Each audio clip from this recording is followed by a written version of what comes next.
요한복음 8장을 보면 가늠하다가 현장에서 잡힌 여인의 사건이 기록되어 나옵니다. 그냥 가늠하다 잡힌 것이 아니라 현장에서 잡혔다 이렇게 표현합니다.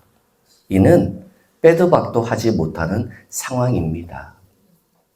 근데 참 이상한 것은 현장에 잡혔는데 남자는 어디에도 없습니다. 하여간 이 여인은 현장에 잡힌 이 여인은 수없이 많은 사람들 앞에 무릎 꿇고 고개를 숙이고 죽음의 그림자 앞에서 벌벌 떨게 됩니다. 모세의 율법대로라면 그 여인은 둘러싼 사람들의 손에 의해서 던져지는 돌로 맞아 죽는 것이 모세의 법입니다. 그 주변을 둘러싼 모든 사람들은 양손에 아주 세고 강한 돌들을 다 짊어지고 있고 명령만 떨어지면 언제든지 그 여인을 향해 돌을 던질 준비가 다 되어져 있습니다. 그 여인은 고개를 숙인 채 어떤 말도 할 수 없는 상황입니다. 그런데 왜 하필이면 그 자리에 예수가 계셨는지를 모르겠습니다. 바리새인들이 그 예수를 부릅니다. 당신 얼마 전까지 원수를 사랑하라고 했는데 이 여인을 어떻게 할까? 모세의 율법대로 이 여인을 쳐 죽이면 사랑이라는 말을 담지도 말라고 얘기를 할 것이고 원수도 사랑하라고 얘기를 해서 이 여인을 용서하라고 하면은 모세의 율법을 어기는 것이고 여러분 이 상황을 곰곰이 생각해 보세요. 가늠하다 현장에서 잡힌 여인을 빌미로 예수까지 올가매려고 하는 그들의 작전이 그들의 계획이 지금 진행되고 있는 겁니다. 참 난감하지 않겠어요? 예수가 이 여인을 변호할 수가 없잖아요. 그냥 어디선가 일이 이루어졌다가 지금에서 들춰졌으면 증거가 있느냐 뭐가 있느냐 이렇게 그 여인을 변호할 수 있을 텐데 현장에서 잡히다 보니까 아무리 예수라고 해도 이 여인을 보호해 줄 수 있는 그 어떤 명분이 없잖아요. 그래서 예수는 한동안 고민을 하십니다. 성경에 보면 뭐 땅에다 무엇을 끄적끄적거리셨다라고 나오기도 하는데 그 짧은 고민을 속에서 그 몰려든 사람들에게 돌을 들고 있는 그 사람들에게 언제든지 돌을 집어 던질 기세 등등했던 그 사람들에게 한 가지를 묻습니다. 너희 중에 죄가 없는 자가 돌로 치라. 여러분 이 이야기가 무슨 의미일까요? 야, 너도 이 여인처럼 현장에서 잡히지 않았지? 별의별 짓 다 했잖아. 너도 똑같은 사람이잖아. 너도 숨기고 꽁꽁 감추고 있는 그 어떤 죄가 있잖아. 너나 이 여인이나 똑같은 죄인인데 네가 돌을 던질 만한 자격이 돼? 이것을 묻고 있을까요? 오늘 피곤하세요? 저를 좀 쳐다보실래요? 다들 얼굴이 굳어지셔가지고. 과연 예수가 말하고 있는 게 이런 의미일까요? 너나 쟤나 똑같은 죄인이야. 죄가 무겁고 죄가 가벼울 차이뿐이지. 너나 쟤나 똑같이 돌에 맞아 죽을 수밖에 없는 죄인이라는 것을 예수는 강조하고 싶어서 그 질문을 던졌을까요? 아니니까 제가 얘기를 한 거겠죠. 저는 그 예수의 질문을 이렇게 생각해 봤어요. 너희들은 저 여인의 행한 죄만 보이느냐? 나는 저 여인의 영을 본다. 이렇게 저는 그 예수의 질문을 생각해 봤어요. 누구든지 그 여인이 행한 겉의 모습을 보면 돌을 집어들 수밖에 없어요. 누구든지 그 여인이 행한 일만 보면은 그 여인을 돌로 쳐 죽일 수밖에 없어요. 그런데 주님은 그 여인의 마음을, 그 여인의 죄와 행위가 아니라 그 여인의 속을 주님은 보고 계신다는 거죠. 모두는 그 여인의 겉모습만 봐요. 모두는 그 여인의 행한 모습만 봐요. 왜 저러지? 왜 저러지? 하면서 그 여인을 손가락질하고 비난할 수 있어요. 그러나 예수는 그 여인이 행한 것이 아니라 그 여인을 보고 있는 거예요. 다르게 말씀드릴까요? 저와 여러분들이 이렇게 행하건 저렇게 행하건 좋은 일을 행하건 나쁜 일을 행하건 주님의 뜻과 상관이 없는 일을 행하건 주님이 보시는 것은 그 모든 것이 아니라 그렇게 행할 수밖에 없는 저와 여러분들을 보고 계신다는 거예요.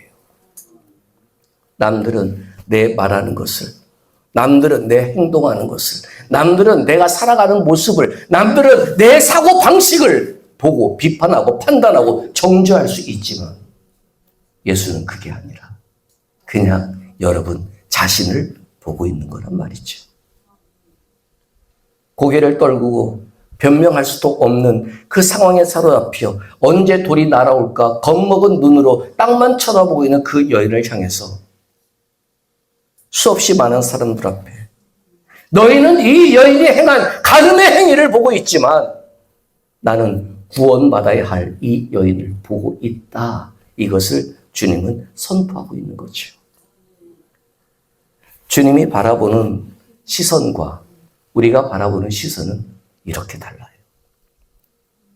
우리는 가늠한 여인을 바라보지만 주님은 구원받아야 할 여인으로 바라보고 있는 거죠. 자, 오늘 우리가 읽은 본문을 한번 볼까요? 오늘 본문은 회당장 야이로의 딸이 고침을 받는 사건이에요. 이 누가복음 8장에는 한 장 속에 두 가지의 사건이 일어나요. 제일 먼저 회당장 야이로가 종을 시키지 않고 본인 자신이 스스로 예수께 찾아가 예수의 발 앞에 무릎을 꿇고 엎드리고 자신의 딸을 살려달라는 것으로 누가복음 8장은 시작이 돼요. 그리고 그 야이로의 인도를 따라서 예수가 야이로의 집으로 가던 길에 12의 혈루증을 앓던 여인을 만나게 돼요. 그리고 그 여인을 통해서 그 여인의 벽이 고쳐지고 예수의 능력이 나가며 그 여인에게 구원을 선포하시는 예수의 사건이 중간에 끼어들어요. 자, 우리 여기까지 한번 생각해 볼까요? 회당장은 율법주의자입니다. 회당장은 사람들이 모인 곳에서 모세오경을 낭독하고 율법을 강의하는 사람입니다. 짐작 안 오세요? 그런 율법학자가, 율법주의자가 예수 앞에 직접 나옵니다. 별로 안 놀라시네. 종을 시켜도 돼요. 율법을 가르치는 회당장이 어떻게 보면 율법과 반대되는 것을 가르치고 있는 이 예수 앞으로 뛰어왔다는 거예요. 그것도 모자라서 예수의 발 앞에 엎드렸다는 거예요. 여러분, 이것이 무엇을 의미할까요?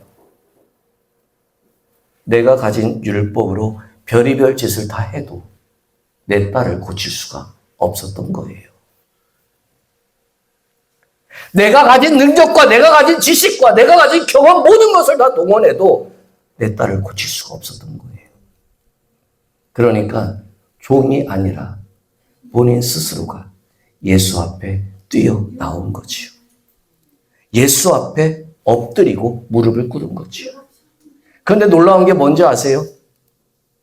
그냥 예수와 1대1의 은밀한 만남을 해도 괜찮은데 예수가 길을 걸어가는 그 길가에 수없이 많은 무리들이 예수를 쫓아다니고 있는 그 자리에서 회당장이라고 하는 사람이 그 수없이 많은 증인들 앞에서 예수 앞에 무릎을 꿇고 엎드렸다는 거예요.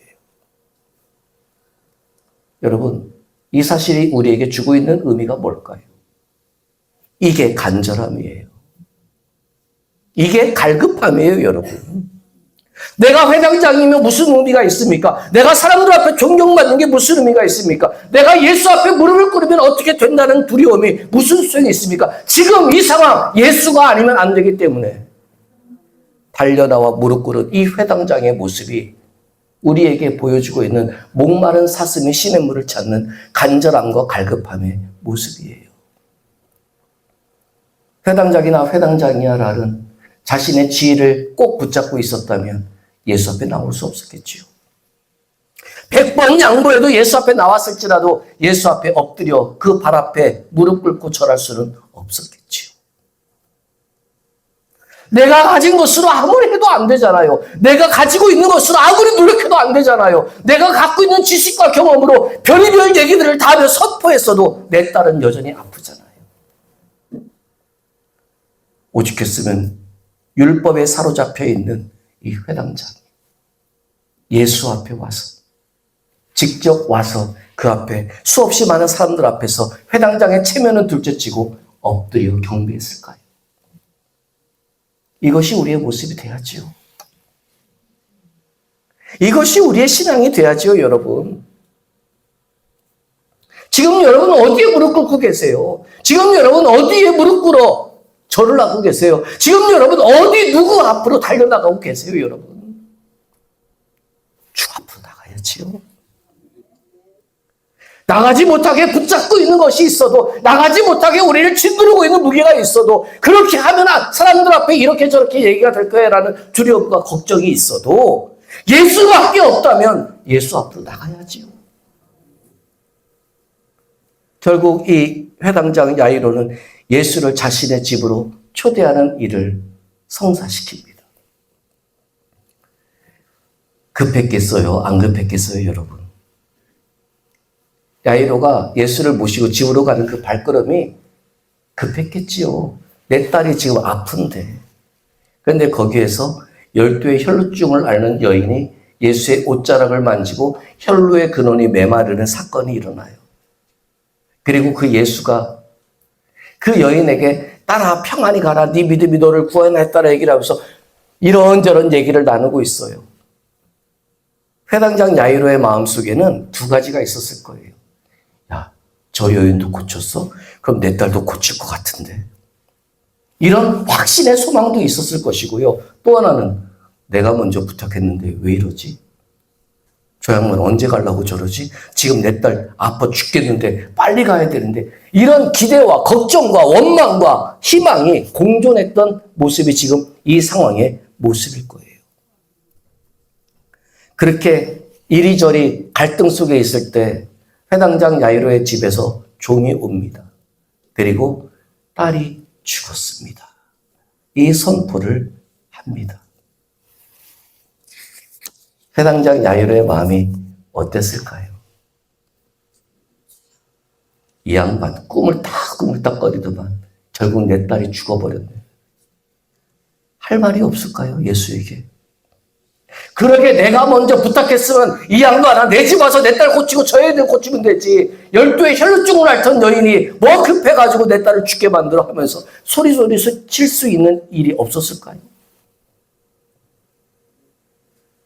이 회당장 야이로는 성경에 기록되어 있지 않지만 정말로 별의별 생각을 다 가졌을 겁니다.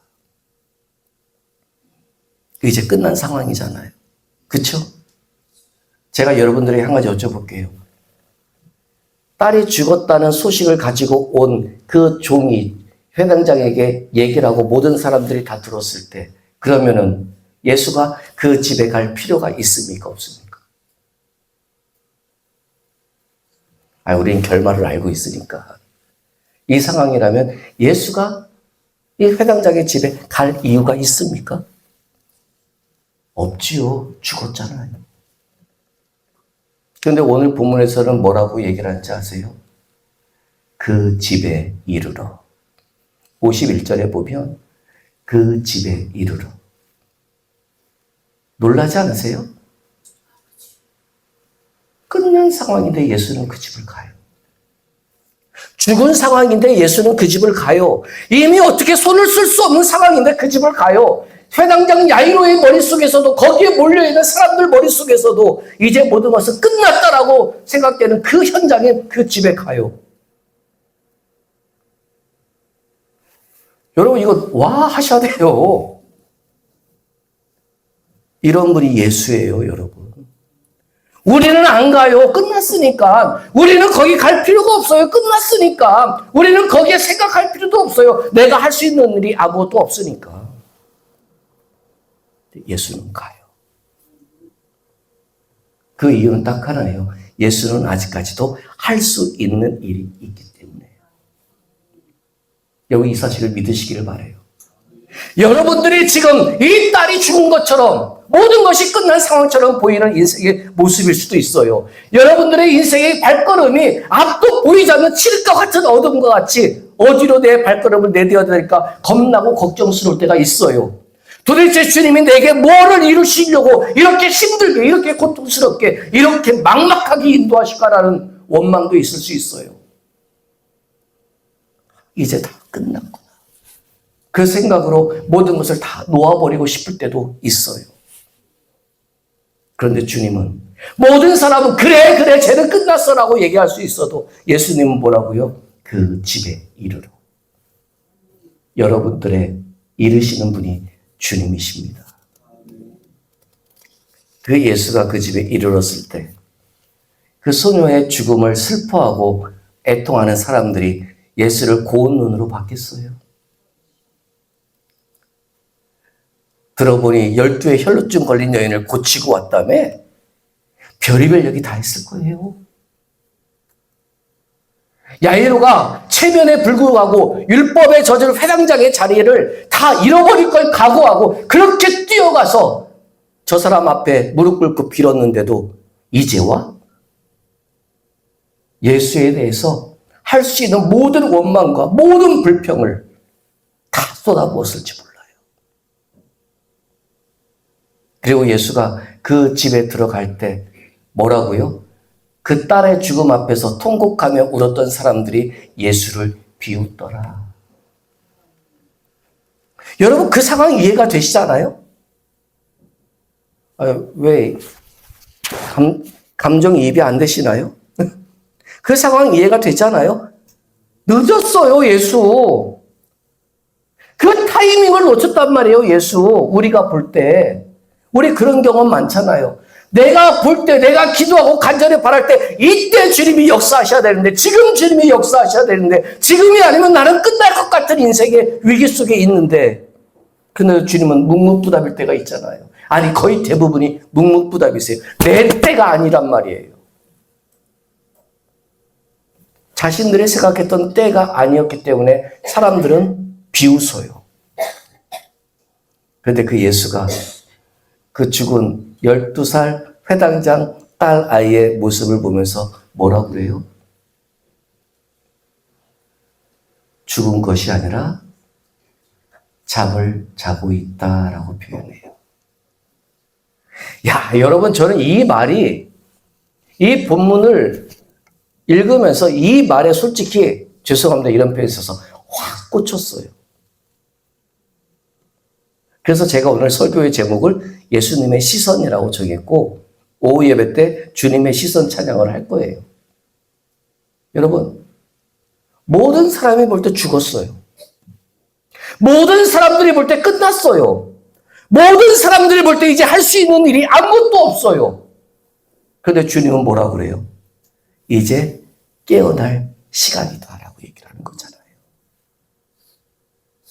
야, 정말 멋지지 않아요? 이게 주님이 끝난 상황임에도 불구하고 이 회당장의 집에 온 목적이에요. 그를 일으키는 것이 목적이 아니라 모든 사람들 앞에 끝이라고 여겨지는 그 상황 속에서도 주님은 다시 시작하고 있음을 보여주고 계시는 것이 이 말씀의 가장 중요한 내용이란 말이에요. 12살 소녀라는 표현이 성경에 나와요. 이 회당장의 딸이. 여러분 12살이라는 의미가 어떤 의미인지 아세요? 그냥 단순히 뭐 국민학교 6학년 뭐 이런 의미가 아니에요. 이때 이스라엘 사람들에게 12살이라는 의미는 결혼하기 가장 적절한 가장 아름다울 때의 나이라고 봐요. 12살짜리가 무슨 결혼이냐. 우리 그렇게 얘기할 수 있지만 이때는 우리랑 다르잖아요. 이때 예수 때 당시에 평균 수명은 40살도 잘 안 됐어요. 그러니까 이 12살 소녀가 죽어가는 것은 부모에게 어떤 의미예요? 다 키워놨더니 가장 이쁠 때가 됐는데 그때 죽어가는 모습. 그러니까 더 얼마나 안타깝겠어요. 무엇 하나 할 수 없는 이미 죽어진 그 상황 속에서도 예수는 하신다는 말씀이 위로가 아니라 어깨를 토닥거려 주는 것이 아니라 내가 늦어서 미안해가 아니라 내가 저 애를 살릴 거야 라고 기적의 서론을 얘기를 하시는 것이 아니라 왜 그래? 쟤 자고 있어. 이 한마디를 하세요. 그게 우리에게 주고 있는 말씀이잖아요. 여러분들이 들어야 할 말씀이 이 말씀 아니에요?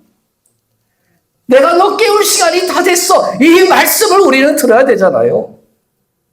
내가 뭐 해줄게가 아니라 주님은 깨야 될 시간으로 보는 것이고 사람들은 끝으로 보는 것이고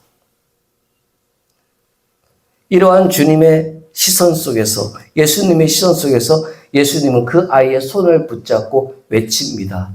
달리다 쿰 소녀여 일어나라. 이 말이 여러분들 믿어지세요? 지금 주님이 여러분들의 손을 붙잡고 누구누구야 일어나. 나는 끝났는데 주님이 내 손을 붙잡고 이제 일어나야지 그렇게 여러분들 향해서 선포하신다면 여러분들 일어나시겠어요? 일어나셔야죠. 성경은 뭐라는 줄 아세요? 주님께서 그 소녀의 손을 붙잡고 소녀야 일어나라 말씀하셨을 때 성경은 뭐라고 그래요? 영이 그에게 돌아온지라. 자, 그럼 제가 여기서 하나 여쭤볼게요. 영이 그에게 돌아왔다라는 얘기는 어떤 의미일까요? 하나님이 아담을 만드시고 그 코에 당신의 입을 갖다 대어 생기를 후 불어넣으셨다라고 얘기를 했잖아요. 성경은. 전 그게 생각이 났어요. 주님이 그 소녀의 팔을 붙잡고 손을 붙잡고 당신의 입을 그 소녀의 코에 갖다 대어 당신의 생기를 불어넣어 주신 게 아닐까? 생각만 해도 여러분 짜릿한 생각 아니에요? 모두가 끝난 것처럼 보여지는 여러분들의 죽음의 상태에서 모든 사람들은 외면하고 슬퍼하고 토곡하며 울고 있을 때 주님은 아직 자네? 내가 깨워야지 하며 무슨 백설공주처럼 당신의 입을 우리의 코에 대고 후 하고 생기를 불어넣어 우리의 여기 돌아와 일어나게 된다는 거. 야, 여러분 이거 생각만 해도 기분 좋은 일 아니에요? 그 주님이 지금 여러분들의 주님이시란 말이죠. 그 주님이 지금도 여러분들에게 끝이 아니야. 이제 깨어나야 할 시간이야라고 지금도 우리에게 들려주고 계시단 말이에요. 여러분들의 팔을 붙잡고 흔들고 계신단 말이에요. 그것도 모자라 일어나 하고 당신의 음성을 들려주신단 말이에요. 그것도 모자라 우리의 코에 후 하고 호흡을 불어넣어 주시고 그래서 우리를 결국엔 일으켜 주시는 그 주님.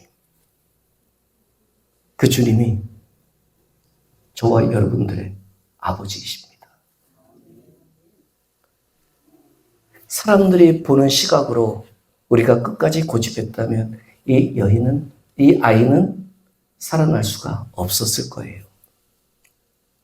그러나 끝인 그 자리일지라도 예수가 찾아왔을 때 모두가 울고 통곡하며 비웃는 그 자리에 예수가 그래도 찾아왔을 때